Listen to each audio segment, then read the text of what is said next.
When I said, hey, I'm diagnosed with ADHD to friends and family, nobody was like, what? That's crazy. What? I can't believe it. They were like, yes. Pack your lunch and don't forget to have an adult sign your permission slip, because today, Mental Note Podcast is going back to school with your new favorite teacher, Jay Salazar.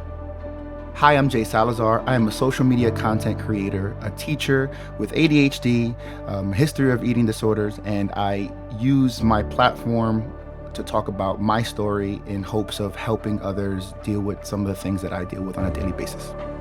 And while Jay may be the kind of teacher who helps middle schoolers navigate confusing emotions, advocate for themselves, and believe that growth is never linear, it's only because he's spent years learning how to do those things for himself. Sometimes a kid will come up to me and be like, are you overstimulated? I'm like, I am. It's like, do you need us to stop? And I'll be like, no, we're fine. Or sometimes I'm like, yes. He's like, he's overstimulated. On today's episode, Jay opens up about being diagnosed with ADHD later in life, the years he spent masking his struggles through perfectionism and spite, and how therapy helped him uncover the deep connections between ADHD, anxiety, eating disorders, and self-worth. We'll cover some big issues along the way, like emotional regulation, masculinity, and most importantly, what it actually looks like to stop fighting your brain and start working with it instead. By the end, I think we'll all be chanting Jay's classroom mantra, "My yesterday does not define my tomorrow." You're listening to Mental Note Podcast. I'm Ellie Pike.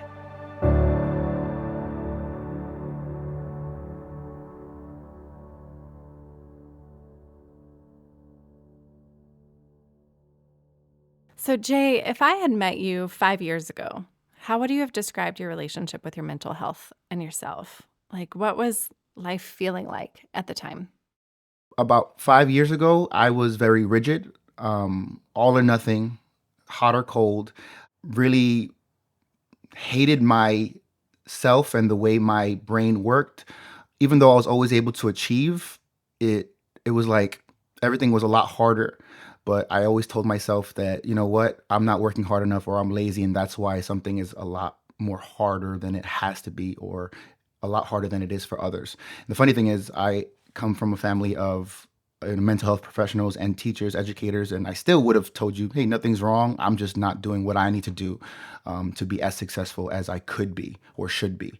But yeah, when it comes to my mental health, I didn't even think to acknowledge it.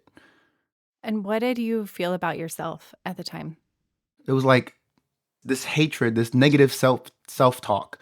I operated on people not believing in me. I operated on people doubting me, and that's kind of like what made me achieve. Like I was like, oh, I'm going to prove you wrong. I'm going to do this not because I think I can, not because I'm capable, but because you said I can't. And I guess, when it comes to ADHD, that's what the spite helped drive me. And it's not a healthy thing, but that's what drove me to do well. I genuinely think if people said, I believe in you, you got this, I wouldn't have graduated college. I literally had college professors in my major when I picked my major. We had a small program, maybe 4 to 6 teachers. At least 3 of them told me to drop out. Wow. They said, you are not going to make it. You need to drop out. And they took pride in, like, I don't know if the word's weaning or weeding, but weeding, like what they called the weak. And they identified me as one of the weak ones. And, out of pure spite, I said, you're wrong. And, what took me 6 hours, 7 hours of studying, maybe it took my peers maybe 1 or 2 hours a day. And I put myself in the library, put myself in the study room, said no to friends. And I just, studied. And it was hard. And I eventually figured it out. But spite was my biggest drive for a long time. Wow. So you were feeling spiteful, and that was your motivator, but you were also like a rigid thinker. Yeah. Things were just harder for you than other people. Can you give another example of like what would feel so much more challenging for you versus someone that might be more neurotypical? Yeah. For a long time, my choice in career wasn't really my choice. Like I ended up where I am because I said that's a good idea when somebody mentioned it. Like I went to college because my mom said you have to go to college or get a full-time job, and I was 18. I'm like, I'm not trying to get a full-time job. Sure, I'm going to college. The colleges I applied to were the ones that were in the air when somebody said I applied here, I'm going here. I'm like, okay, I'm applying here, I'm going there. The one that I went to, Montclair State University, is the first one that sent me acceptance letter. Mind you, I got accepted to all 8 of them, but I said yes to the first one because I'm like, oh, okay, I'm going here. The major that I chose was because I'm in a cafeteria lunchroom, and my friend said, "Hey, you have to pick a major. You're a sophomore." I said, "What are you doing?" He said, "Sports medicine." I said, "Okay, I'll do that." When I became a teacher, it was because I was in a spoken word poetry slam team, and one of my teammates said, "Hey, you would be a great teacher. This is a program I did." So I applied and I went there. For a long time, I just kind of went with the flow and said yes to things, or more like said, "You're right, let me do that," rather than say, "What do I want to do? What should I do?" And within teaching, I found things that I enjoy, that I like, and I'm slowly starting to feel like I'm making choices for myself, and that took about 35 years. Isn't that wild? Yeah. So, when did you get diagnosed with ADHD? So there's some lore that I was diagnosed as a kid, and my mother said no, or was not, or my mother said that I didn't have it, or she was in denial, or she said he's fine. I'm not sure, but that's what my sister says. I got formally diagnosed at around 31, but in 2020, when I was about 30, is when I said, "Hey, I want to seek some help. I want to see if I am ADHD," even though, I and everybody around me knew that I was. Like when I said, "Hey, I'm diagnosed with ADHD," to friends and family, nobody was like, "What? That's crazy. What? I can't believe it." They were like, "Yes." What's wild is, you were describing like before your diagnosis of ADHD, like no one would have called you out as having like mental health concerns. No. But for you, when you say, "Oh, I got a diagnosis," no one's surprised. But Right. so it sounds like your struggle was way more internal than anyone would have noticed. So, what led you to getting that diagnosis in the first place? Yeah. COVID. It's 2020 and into 2021. We are at home, right? We go home for 2 weeks and then they say, "Never mind, we're going home for the year." And then the following school year starts at home, or starts and finishes at home. And, it's a teacher's dream where I'm only teaching maybe 2 to 3 hours a day. I don't have hallway duties, bathroom duties, lunch duties. I have all the time in the world to lesson plan, and I can't. Um, I I got comfortable with saying, "You know what? Saturday is my lesson planning day." And I will wake up at 5 a.m. and maybe I get done at 12, maybe I get done at 8 p.m. I'm making no plans, but this is what I'm doing today because I will get distracted. I will, stop caring about this, but it still has to get done. So I'm not going to do anything else except lesson plan today. And, what takes me today about an hour, I used to just leave 12-hour days to do that, knowing that I was going to get sidetracked. And I'm like, that's not okay. Like, what's happening? I was still, submitting things on time, but last minute, I was waking up at 4 a.m. to get things done in order to be ready for my first class, or I was staying up really late, even though, again, I had all the time in the world. Yes, I had a meeting here and there, but I had the time and I just couldn't do what I needed to do within the window, even though my office and my job was at home. So, like the lack of structure kind of exacerbated things that maybe you had always struggled with, but really it took a toll on you being able to prioritize and get things done within a certain window. 1,000,000%. So, how did having a diagnosis affect you? Did it help you understand yourself better? Was it confusing? Tell me a little bit about that. Naming it helped me a lot, and it also helped me get medication, right? But that's all it was. It was medication. I didn't go to therapy with ADHD. I just got diagnosed and got medication, and I've recorded videos about that early journey, and you can see like, wow, this is great. But then it stopped being so great when I wasn't taking the medication consistently, and things that medication can't cure were still happening. And the biggest thing was it did help to an extent, but I didn't start feeling better or understanding my ADHD until I actually went to therapy for my eating disorder that I didn't know I had at the time, but I probably had an idea that I had at the time. And then at the same time, I got diagnosed with anxiety. And when I started working on those things, I started seeing how closely related those things were to ADHD, or maybe even because of ADHD. And I started applying a lot of the things I was learning with eating disorder and anxiety to my ADHD. And that's when things started to click.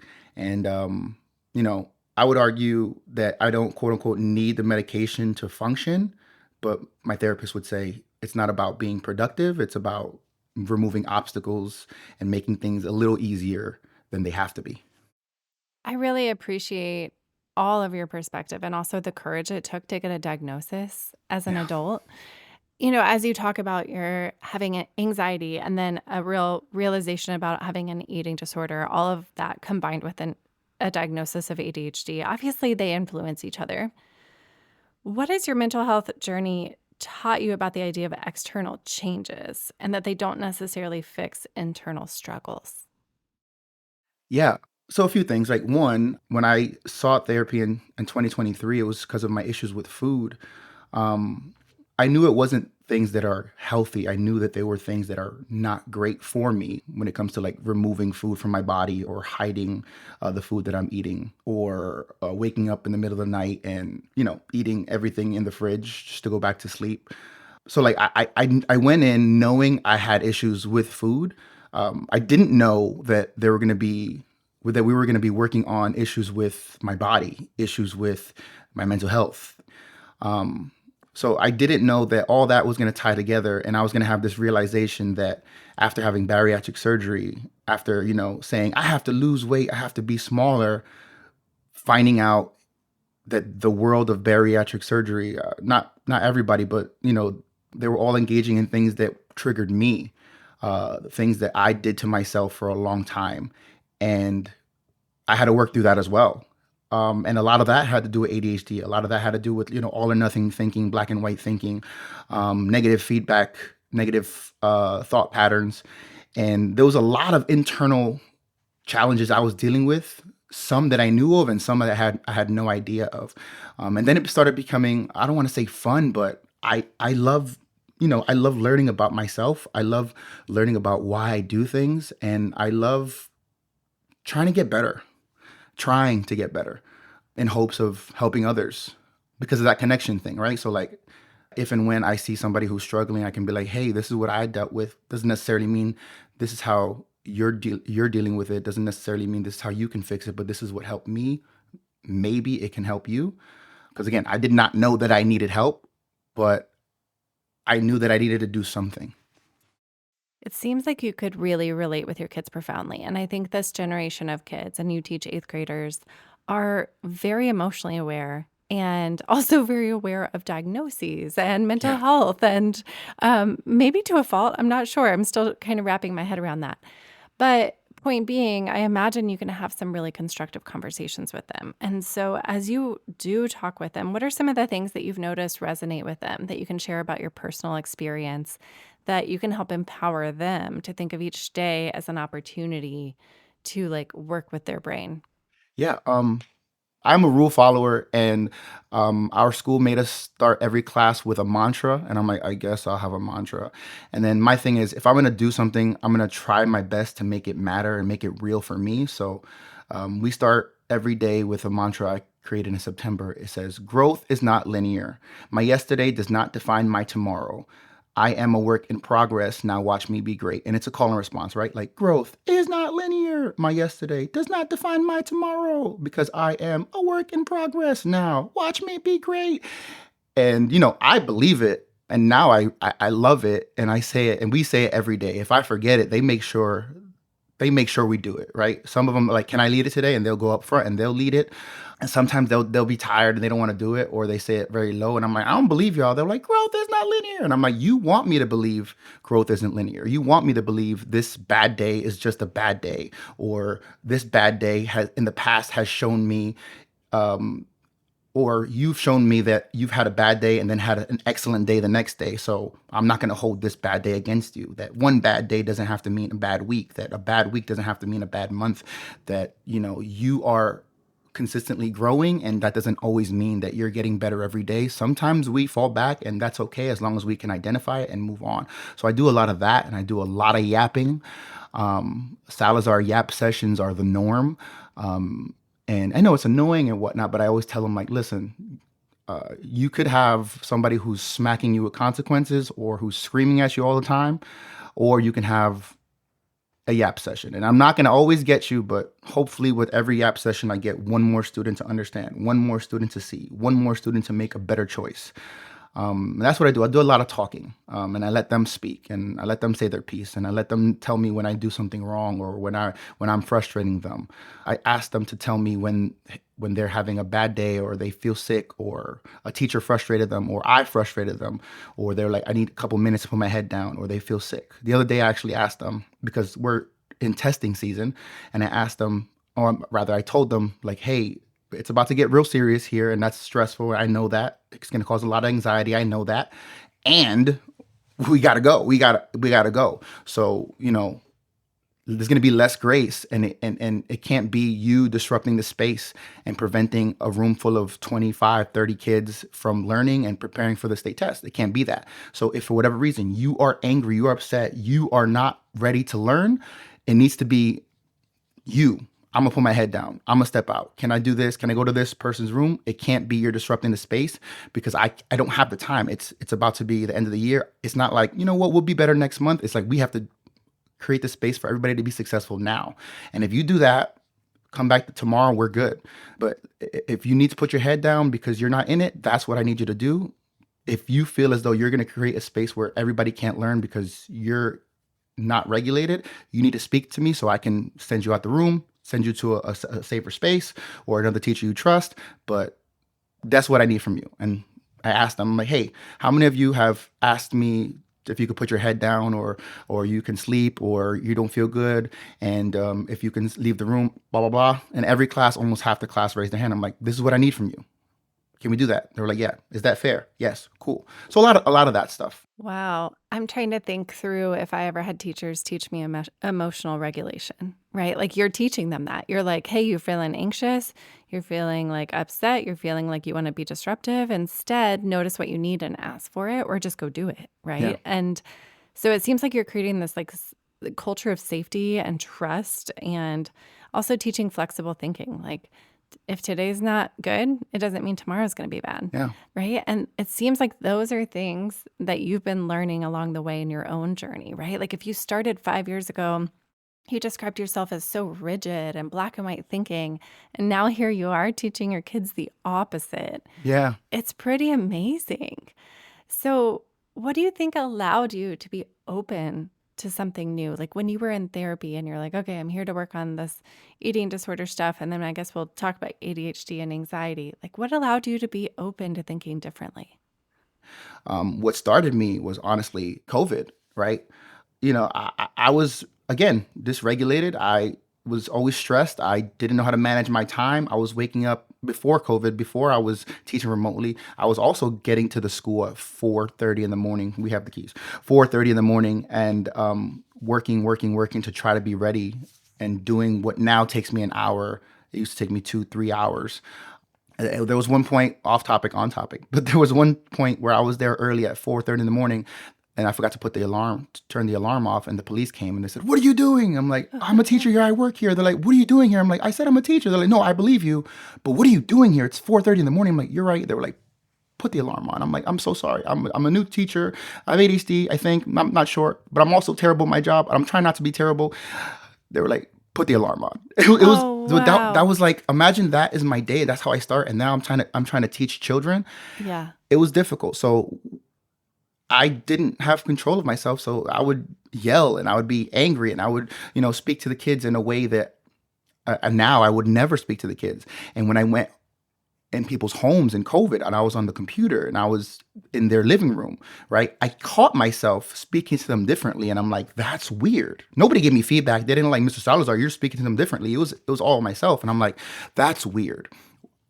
why am I thinking about how I'm speaking to the children now? Why am I speaking to them differently now, knowing that their parents or their aunties or uncles are there? That's weird.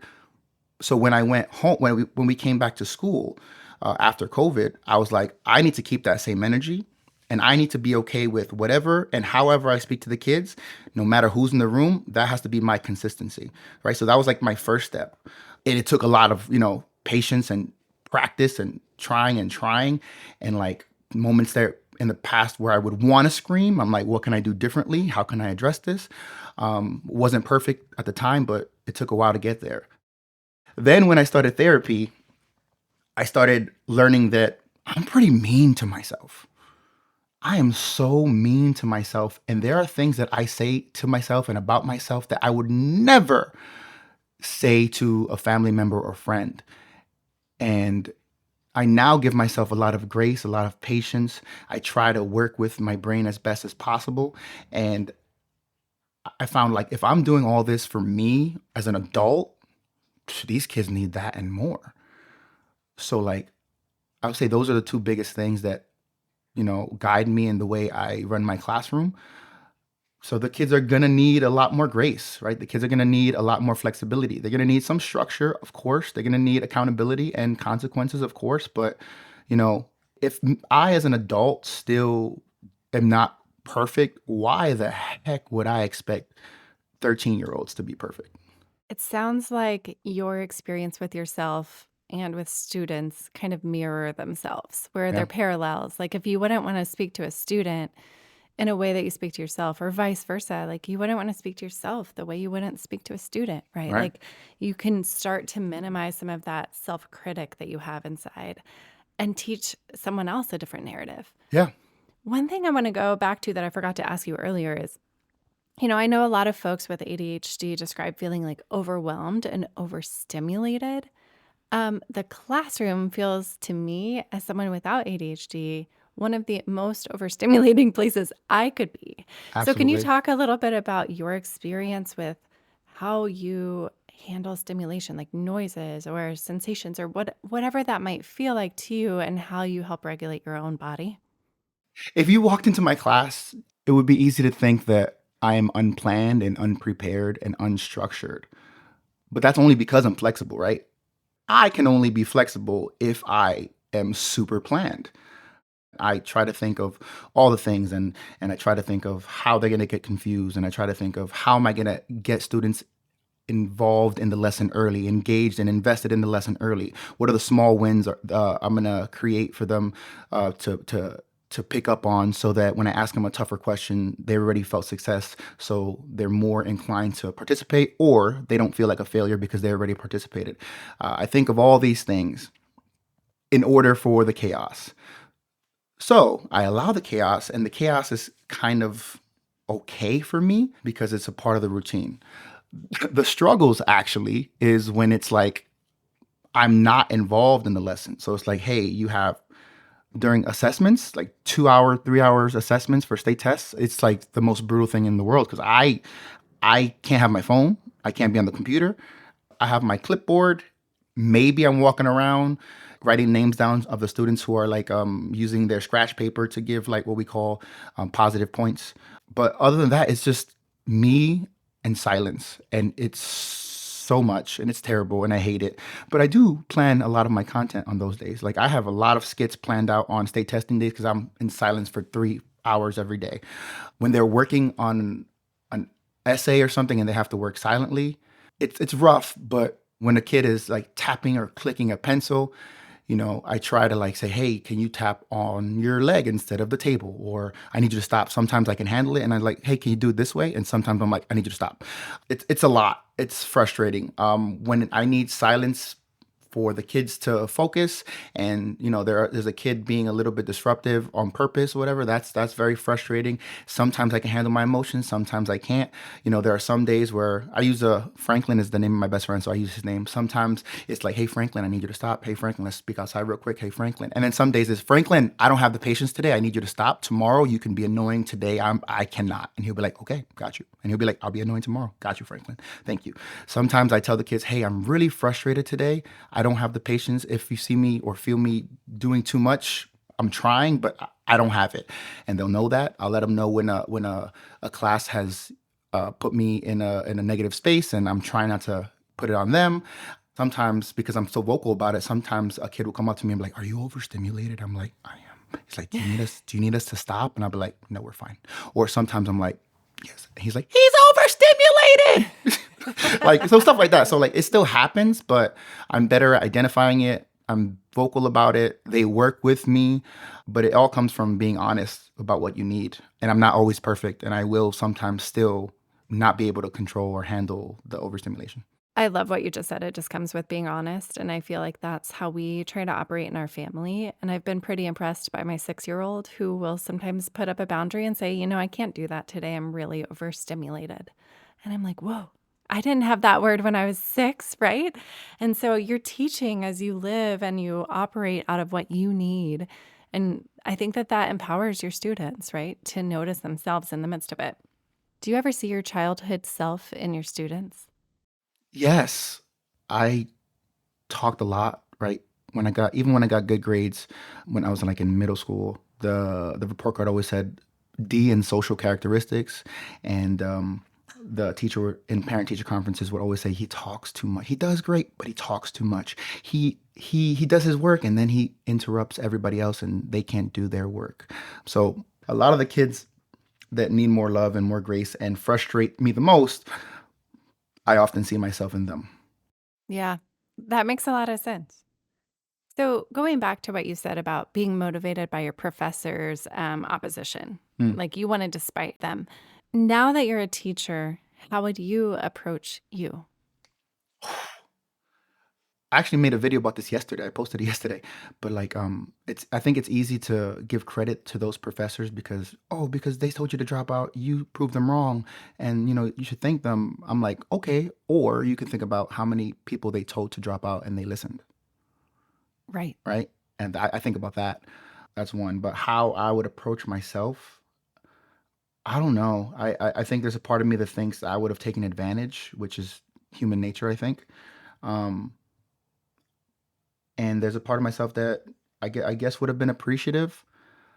A lot of my struggle with ADHD in the education space, I didn't see till college because, you know, I got A's and B's, and I didn't know that my high school education wasn't good until college. And not only because I had ADHD, but it just wasn't good. Like, um, I was in an honors ELA class, and it was so easy for me to get out because I was like, I'm not gonna do this. I don't want to read. And that teacher specifically says, "You can do it." I'm like, "I think I can. I just don't want to." And they took me out of honors English so easy. And I get it. Oh, he doesn't want to be there. Take him out. I get that. But like a little push could have gotten me to stay there, right? And guess what? Because of that school had no space. I ended up in a special education ELA class because there was no space. Hmm. I was in honors history, which I loved, but I talked too much and I got a 77. And my history teacher kicked me out of that class. Even though there was somebody with a 70, he didn't talk. He wasn't annoying. So she kept him, but her justification was he got a C. So she kicked me out in a class that I loved, that it was hard, but I loved. And I ended up, again, because there was no space in the school, in a special education social studies class, history class. So as an honor student, I was in two special education core classes. One where I think we're coloring a map in social studies, and another day we're building a house with popsicle sticks or something. So I don't know how I would have handled myself, but I was never given the opportunity, right? It was never a person who was trying to work with me, trying to work with my brain, trying to give me a lot of grace and all this, and trying to help me understand, that I can achieve. It just looks differently. I don't know. I do know that if and when I'm lucky enough to have a child and be a parent, I hope that my kid will have a teacher, not like me, but obviously and hopefully better than me, who has been, working on what I'm working on, but like 10 years down the line, and can help my kid with emotional regulation and help my kid say, hey, you can achieve and it looks differently. Help my kid with when they're frustrated and be vocal about their emotions, all that, right? I don't know what I would have done or how I would have handled myself, but I would have liked the opportunity. It sounds like you're really taking that to heart and to evolve your teaching style. And you see that potential for yourself too, of like you're growing, right? Like every Yeah. single day. Yeah. Do you have any go-to resources that you offer other teachers or students or parents around mental health or specifically ADHD or eating disorders? I am Latino and I'm a man. So I'm battling stigma of therapy from multiple angles. Um, Specific resources, no, but I advocate for therapy everywhere I am. And I'm always saying my therapist or I learned in therapy or my therapist would say just to try to destigmatize it. I think a lot of the work I do in social media as well is just destigmatizing things. And I try to make sure it's not like a tip or advice. It's, hey, that's what works for me. Hmm. That's what I try to do. Maybe I'm not always successful, but that's what I try to do. So like for my biggest thing is just advocating for that and letting people know that I did not like my first therapist or I didn't like the way that she worked. And I didn't know that until I got my second therapist to again, to push past somebody who might go and say, I didn't like her. It didn't work for me and then quit, to like try. And obviously there's a lot of privilege in that, right? Like I have the privilege with good insurance to be able to, window shop Yeah. therapists. That's not a thing. So when there's an opportunity to talk about mental health or therapy, right? I'm going to say yes because that's where I think I can be helpful. I think I can help lead people to that, which will give more specific resources rather than saying you have ADHD. This helps because it might not, right? Like but one podcast that helped me early on, really early on in my journey, was what was it? ADHD Rewired. And he said a few things. One, he starts everything really calm. And he goes, and I have ADHD. And another thing he always said was that some people say that they are a little ADHD. Isn't everybody a little bit ADHD sometimes? He's like, maybe, but I'm a lot ADHD all the time. And, stuff like that. And, I think that was a good starting point for me just to like, oh, I do that. Oh, I do that. Oh, I do that. Oh, I've done that before. But at the same time, I don't want to be like, hey, everybody, this is a resource that can help you because it might not be helpful to everyone. And I know based on now and my mindset and my lens listening, it's very male centered. Like if a woman in my life that has ADHD in my family, I would not be like, here, listen to this. It makes so much sense because it wouldn't apply, especially based in, Latinidad and the way women are thought of and treated in Latinidad. It wouldn't be helpful. So I try not to say this would help, but that's one thing that kind of like opened the door. So here's one of my last questions I have for you. As you talked at the beginning, you were like having trouble managing time, prioritizing. You're getting up so early in the morning to try to prep. So today, when you're working with your brain instead of fighting it, what are some practical ways that you've learned to support ADHD or your ADHD, right? And embrace the way your mind works. So like most practically speaking, I'm like, do you still get to school at 4:30 in the morning? Like how do you structure your time? I no longer get to school at 4:30 in the morning. I'm averaging maybe 6:30, and for some that's like still early, and for me that's normal. Like I wake up early regardless. I'm an early morning person. And if and when I have to, I'll wake up at 4:45 and try to be at the school like at 5:30. But that's the only time I really lesson plan because my brain after work, my brain's not working. Weekends, probably, but I'd rather not. So I only grade or do like the difficult parts of teaching when it comes to like planning and prepping. I only do that in the morning, and I pretty much never work after work. I think I've worked after work this year maybe twice. So like if my boss says, "Hey, I need this by Wednesday night, midnight," I'm like, "Cool." But are you actually going to look at it at 12:01? She'll be like, "No." Is it possible for me to submit it before you get to your computer on Thursday morning? And most of the time, almost every boss I've had, they say yes. So that's an adjustment I asked for because, again, I can see myself not doing it by Wednesday, waking up at 5 in the morning on Thursday and getting it done on time. So I do things like that. I only grade on Mondays for an hour to 3 hours, depending on the assignments. Don't grade any other day. If I don't get all my grades in, I'm like, oh, that's okay. And I move on. But I usually do get my grades in. If I'm behind, I think about the assignments that I assign and the way I'm grading, and maybe it'll be like, for this week's assignment, it'll be something that I can grade quicker, or only one writing assignment that's going to take me a long time to grade. Or for this writing assignment, I'm looking at this one skill, so I don't necessarily have to read 5 paragraphs for every student for 125 students, right?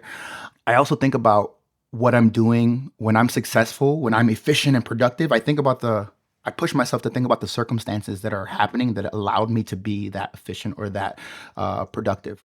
Right now, I've been with my kids for, I don't know, 8 months. I have my systems, I have my routines. It's easier now compared to it is in September when I don't know these kids, where I have to make lesson plans and then adjust the lesson plans because I'm getting to know these kids and I'm learning how they work, and it's still a little chaotic. So yeah, the circumstances are going to be a little bit different. If I have something to do like today with this podcast, I didn't say, okay, I'm going to try to go to the gym at 5 in the morning. Then I'm going to do this. I'm going to pick up the medication. No, I am going to do this today, and that's it. And that's okay. So I don't try to squeeze things in because I feel like that would set me up for failure. If folks can do that, shout out to you. And this is not for the folks who are like, but I'm a parent, or but I have this and I have to. I get that. That's different. Right now, I don't have to. And that's how I'm working. Maybe that changes if and when I get more responsibilities. If and when I'm a parent, that would likely change. But why am I going to adjust my life for what will happen if it's not happening now? When it comes to food, I try to ensure that I have frozen foods that are quick and accessible. I try to make sure I have quick snacks, popcorn, pretzels, hummus, cheese sticks, yogurt, snacks that I can eat. And then I try to have my hyperfixation foods for like 4 months. At one point, I had chicken Caesar salad, so I always make sure I had grilled chicken, Caesar salad dressing, croutons there. And then I always try to make sure I have something exciting, whether it's a viral ingredient. I have all that, so like there's something I can eat and something I can make. But I also know that there's going to be a time where all this is accessible. I have all this. I have frozen food. I have my snacks. I have quick meals that I can prepare. I have fun foods in my pantry, and I have this exciting new recipe or new ingredient, and I still don't want to cook. I let that be okay and say, you know what, today I'm going to order food. I love how you described just the frozen, the nutritional, just it's going to help me survive foods. And then the fun food, but then like the novel food. I really think that's so interesting because the ADHD brain needs novelty, right? Like just doing the plain Jane thing every day is not going to work for you. Like you need stimulation and you need fun to a certain degree. And so it's cool that you're even finding that with some of the daily tasks and just layering like what your options are, but then giving yourself freedom to not be bound by what you had planned. And that's how my lessons go. Like we just talked about. Exactly. Wow, I didn't even realize that. That's funny. Exactly. I'm digging this conversation, and I think that you've done such an incredible job of just navigating how your brain works and knowing what you need and just adjusting as you go. It seems like changing your expectations along the way has really, really helped support you to not be so critical towards yourself or others. Absolutely. And, thank you so, so much for being here and on this show. I am sure that everyone listening will be like, man, I wish I had Mr. Salazar as my teacher. I know that's how I feel, but I think you're making a difference in this world for yourself and for others. And I'm really, really grateful. I'm trying my best. Thank you so much. I appreciate you. Thanks for listening to this episode of Mental Note Podcast with Jay Salazar. On the surface, our conversation talked about ADHD, anxiety, eating disorders, and therapy. But underneath all of that, it was really about learning to replace shame with curiosity. Because once we make that switch, we get to stop demolishing ourselves with words like broken or lazy. Instead, we finally get to start building a life by embracing honesty, flexibility, and self-compassion. As Jay says, my yesterday does not define my tomorrow. Our show is brought to you by Eating Recovery Center and Pathlight Mood and Anxiety Center. If you'd like to talk to a trained therapist to see if in-person or virtual treatment or a relapse prevention program is right for you, please call them at 877-850-7199. If you need a free support group, check out eatingrecovery.com/support-groups or pathlightbh.com/support-groups. Also, could you do us a quick favor? Leave a glowing review for us on iTunes, Spotify, or wherever you're listening. Sign up for our e-newsletter and learn more about the people we interview at mentalnotepodcast.com. Doing these things helps our show grow, and we are so grateful for your effort. Mental Note is produced and hosted by me, Ellie Pike, edited by Carrie Daniels, and directed by Sam Pike. Till next time.